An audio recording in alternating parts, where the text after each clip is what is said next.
the kind of harmful lifestyle that they display on the social media and across other medias for the youth to actually see. Okay, take for instance, talking about Naira Marley, for instance, who is a Nigerian celebrity, Nigerian artist. We know this Malian gang thing, no manners. It's the kind of behavior that youths, generally just accept without questioning. Why would you say no manners? I don't have manners. I don't have manners, and you celebrate it. People tend to celebrate these things. I think it's a particular issue that is kind of psychological, and it has a social effect on the youth and as well on the celebrities. I can't just imagine tomorrow now Naira Marley coming out to kind of start preaching a kind of different lifestyle. I have that fear that his followers might just begin to reduce. I don't think it's a very serious problem. It's a very serious issue, and I don't know how we got here. Is it? Yeah, but that we have people that are positive influence that are also having large followership. Okay. So don't let us just focus on the ones in the music sector alone.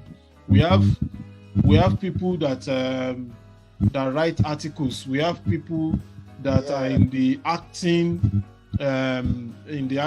industry, in the filmmaking industry, that dress well, promote culture, and then they have large followership. And even before this generation of music artists that we have, in the 70s, in the 60s, we have people that sing Fuji music and have large followership, and they dress well and they do good music, and those music has even still been transported to be exported to Western world. They were called for shows in America, in UK, in every part of the world. So I think it's a wrong perception for people to think that they must promote this negative to actually get followers. Yeah, I think it's wrong for them to think that they must promote negative content to get accepted.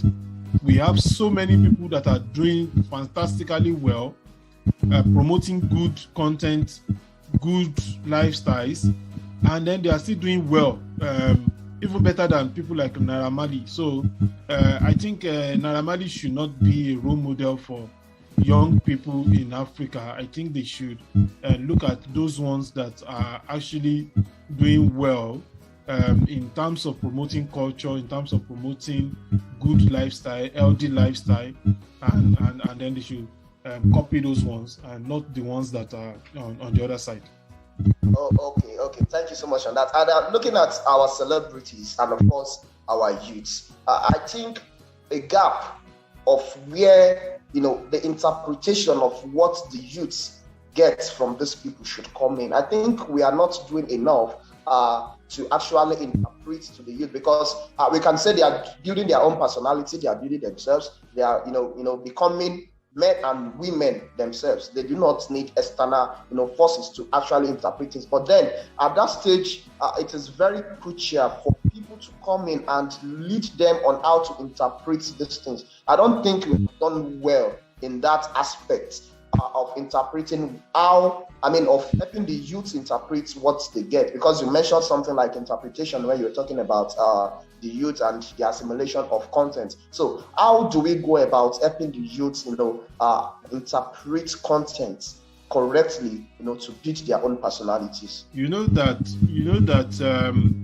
These social media influencers, these celebrities, they are deliberate and they are direct in passing across the kind of message or the kind of content they want to pass across, and they have an end. Some of them want to trend, some of them want large followership, and they use these means direct and deliberate. They are very deliberate about what they are doing.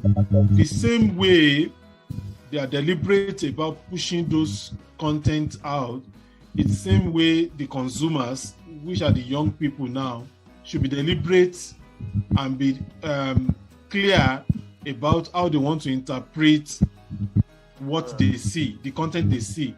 So they have to be very, very clear in their mind that most of these things, they are paid adverts, they are paid promotions, and most of these things is just a strategy by the celebrity to trend, or it's also a strategy by the celebrity to get followers. So they also have to be deliberate in with the way they interpret those things. And I also think that this is where the parents comes in. This is where the this kind of program that we are doing comes in. Advocacy projects, government comes in to put in some regulations to control the kind of content that content producers push to the audience.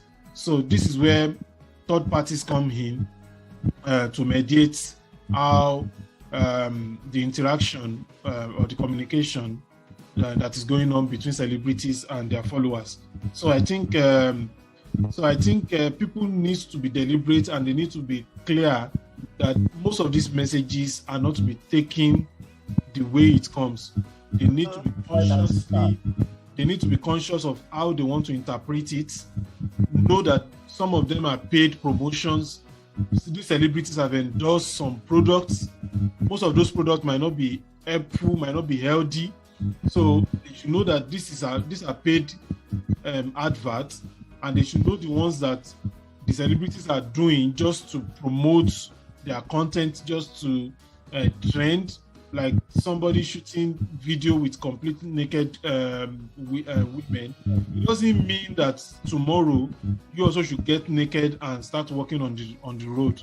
So I think that is the way we can achieve some sort of I don't know how to put it, but some sort of sensibility in the way people interpret content that they see. Wow, thank you so much, Doctor, for that one. And I think I've been able to, get hold on something talking about how to filter content. We have to understand that these people, sponsor these things and they get paid for it. So we shouldn't, just digest everything, hook, line, and sinker. Just like that. So youth out there are seeing this and they are already learning from this. And of course, one crucial thing that comes to mind when talking about celebrity influences on youth is the media. And I think that will be a topic for a day, because talking about the media, it's a very wide world. And it has been the sole, how would I put this now, a sole factor that has, continually pushed the influences, continually push content from the celebrities down to the youth, and of course from the youth back to the celebrities. So thank you so much, Doctor, for this great insight. So youth, families, governments must see the reason why they need to interpret content from media and of course from celebrities in building their own self. So it's a very good one for youth to actually see this and learn, because we have to learn. So thank you so much for FACTcorner, because without FACTcorner, we'll be able to get this information of how to filter and of course make good interpretation of the content that we get online. So Dr. Gideon, thank you so much for being on the show again today. Thank you very much. And I want to encourage our viewers to follow FACTcorner on Facebook and FACTcorner on YouTube. FACT in uppercase and corner in lowercase. Thank you very much. All right, thank you so much. So until next episode, where we'll come with a follow-up on this discussion, have a very blissful weekend. Thank you.